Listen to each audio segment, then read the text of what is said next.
we can free ourselves, right, to a point where we know who we are, what we're interested in, and what we're passionate about, and then we can just find the people that are passionate about the same things and form groups based on that, form teams based on that, form companies based on that, where where I'm already passionate about this by myself, right? And now that I'm a part of the team, I'm gonna play my role. I don't need to be forced. You don't have to threaten to fire me. You know what I'm saying? Like even how much I get paid, right?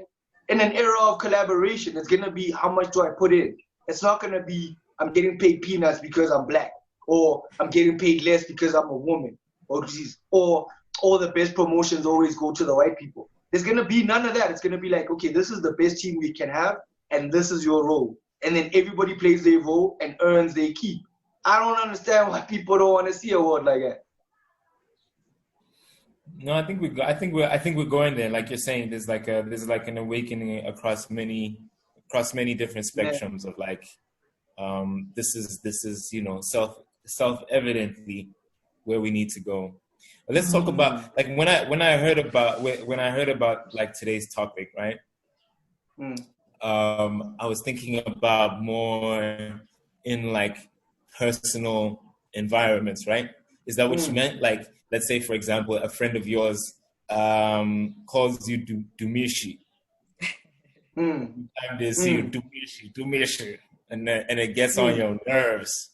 How do you tell this guy, hey? It's Tumisi, not Tumishi.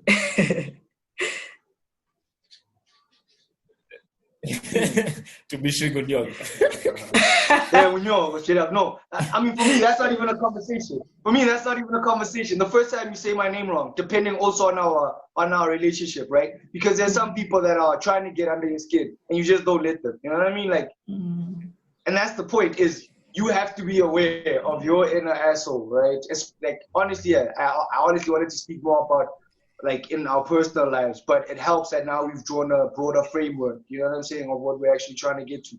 And that's what I'm saying is, for me, I genuinely feel that all of us have to get in touch with our inner asshole, in the sense how then you can speak the language that this person is speaking. Because if you can figure out the times in your life when you wanted to be mean and what your approach to the world was, right? Then you can pick up when somebody else is coming at you with that approach, and you can respond effectively. For me, that's what being assertive is about. It's about making sure that in every situation, I am never pushed over. Basically, I'm never in danger. In every situation, I can maintain my ground, because also that is a very important basis for collaboration.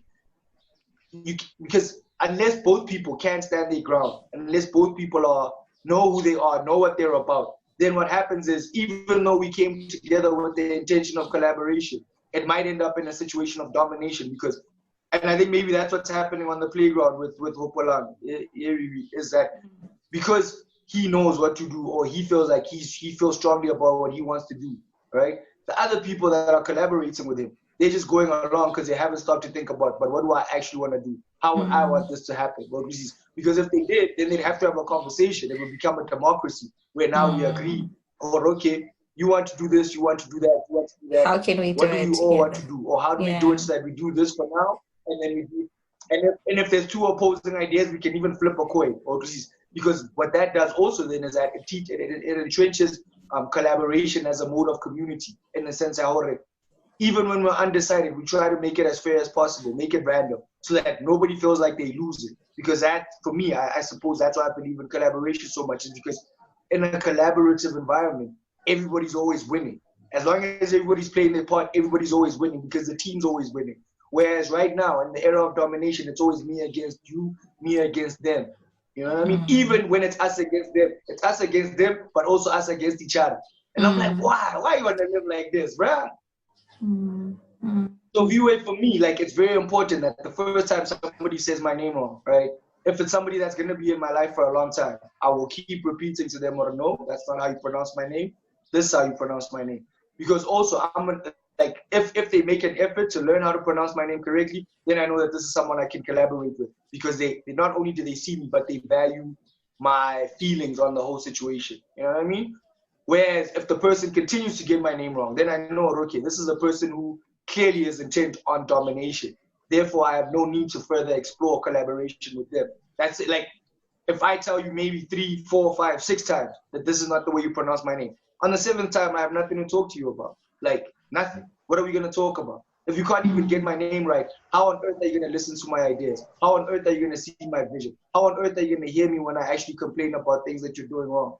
You already made it clear to me that you are the dominating side. You're not the collaborating side. So there's nothing to talk about. Let me make another example. I think those are salient points, and I'm with you. But I think maybe I drew the example kind of like just arbitrarily because I was trying to bring us from the macro to the micro to the interpersonal, right? But here's another example for us to tinker with or toy with or ponder about. There was a lady on Facebook who was sharing her personal story, right? She was saying that, okay, she's engaged to a white guy. She's a black been together. person. She's a black person, yeah. She's engaged to a white guy. They've been together for 10 years, right? And they have kids together. And the father-in-law has started reading, like, you know, maybe like, let's say the past 3 years. It hasn't been the whole time. Like, let's say maybe the past 3 years, he's been reading and watching very right-wing programming, right-wing like propaganda and stuff like that. And it's influencing his behavior. He's become like quite inadvertently racist. Like, he'll say things that are like very disturbing. He'll put on programs, like they watched a program together where the hero saves the day by wearing blackface, and she didn't know what to say. She just went to the bathroom and cried. Do you know what I'm saying? Like, those are the kind of situations like where it's like it's not very 2D. It's not very two-dimensional. The stakes are a little bit higher, but you do also have to like draw your line in the sand. You do have to draw your line in the sand. You do have to assert yourself. Otherwise, this person is just going to keep making you feel horrible about yourself, regardless of how you got there, regardless of what the relationship is.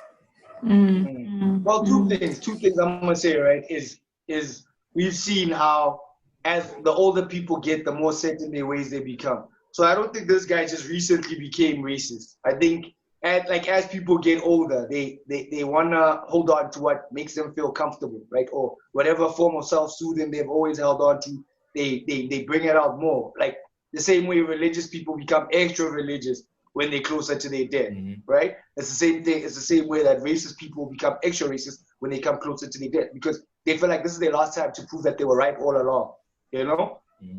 So I don't think he's only now recently.